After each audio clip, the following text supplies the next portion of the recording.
আর যেহেতু টাকাটা আপনারা দিয়ে আসতেছেন, আমি আশা করব যে 2 জন বা 3 জন বা 4 জন বা একজন ব্যক্তি এরকম ভাবে প্রকাশ করেন না যে ঠিক আছে আমি 10,000 টাকা দিয়ে দেবো।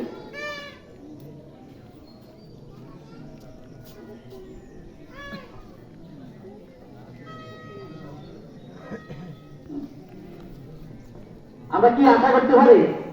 বল। 10,000 টাকা আপনারা আমাদের সম্মানিত ইমাম সাহেব, খতিব সাহেব, মাওলানা আবুল হাসান সাহেব, উনিও বলছে যে শেষ সময় আমি ঈদগাহটার সৌন্দর্যতা যেন দেখতে পারি, আল্লাহ যদি হায়াত দান করে আমি যেন যাই দেখতে পারি তোমরা এগুলো সব কমপ্লিট করে রেছো। তো উনি আসলে ওইখানে থাকলো, ওনার সেই মন মানসিকতা রয়েছে আমাদের মাঝে।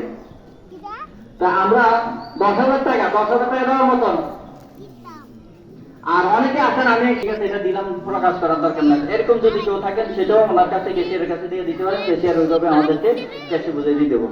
সম্মানিত উপস্থিতি, আমরা কি 10,000 টাকা একজন ব্যক্তি বলেন না যে হ্যাঁ আমি 10,000 টাকা দেবো, শুরুটা করেন না,